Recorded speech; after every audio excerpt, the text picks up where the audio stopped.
There is a kind of suffering that does not come from wanting something bad. It comes from wanting two things that are both good and real and genuinely important, and discovering that they cannot both be honored at the same time. The parent who must choose between a career opportunity and time with their children.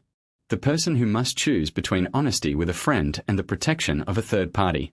The caregiver who must choose between their own health and the demands of someone they love.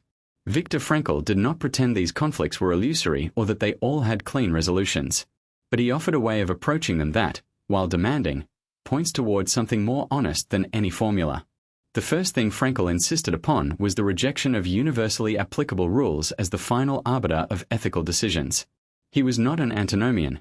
He believed in the reality of values and the possibility of genuine moral knowledge.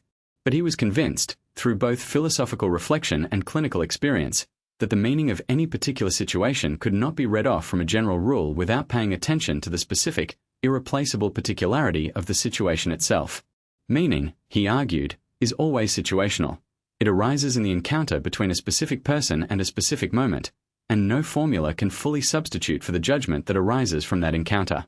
This is why conscience, for Frankl, was not a decoder ring for moral rules but an organ of perception, a faculty for discerning, in the specific configuration of this situation, with these people, at this moment in time, what is genuinely called for.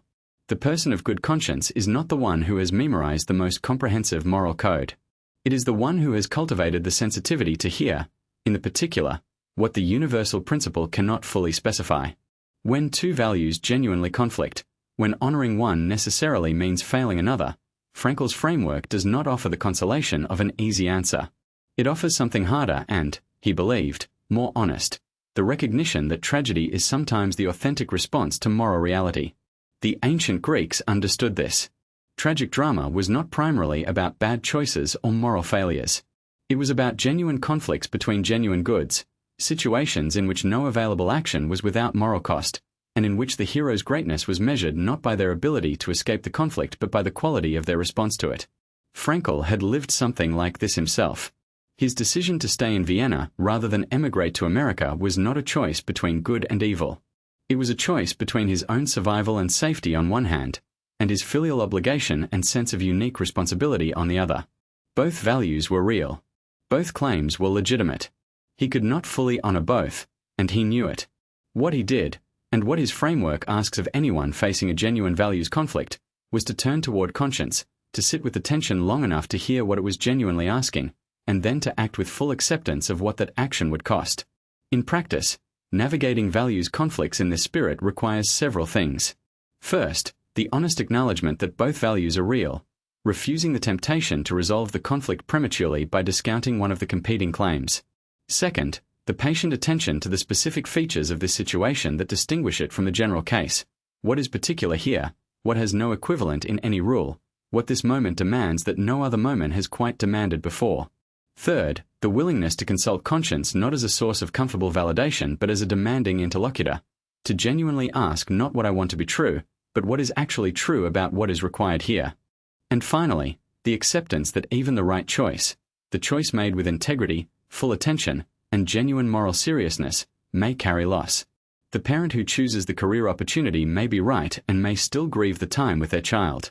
The person who tells the difficult truth may be right and may still mourn the comfort of the withheld knowledge. Genuine moral life, in Frankl's vision, includes the capacity to bear the grief of the costs of right action, to choose well and to mourn what the right choice required of you, without that mourning becoming a reason to have chosen otherwise. This is demanding. But it is the only framework Frankl believed was adequate to the real complexity of human ethical experience. And it is, in the end, more respectful of that complexity, and of the human being navigating it, than any formula that promises to make the hard choices easy. Frankl did not promise that the navigation of values conflicts would always be painless or that the right choice would always be clear. He promised something different and more important, that the person who approaches these conflicts with genuine moral seriousness, with honesty, patience, and the willingness to hear what conscience says rather than what convenience prefers, will make choices they can genuinely own. Choices made in this spirit, even when they cost something, have a quality of integrity that choices made by formula or avoidance cannot possess. They are, in the deeper sense, the person's own. And in their authenticity, they become the substance of a genuinely lived life rather than a life managed from the outside. That is the standard Frankl held, and the one he modeled, under conditions that made every lesser standard look like what it was. Subscribe to The Psychology of Viktor Frankl to explore more of his timeless ideas.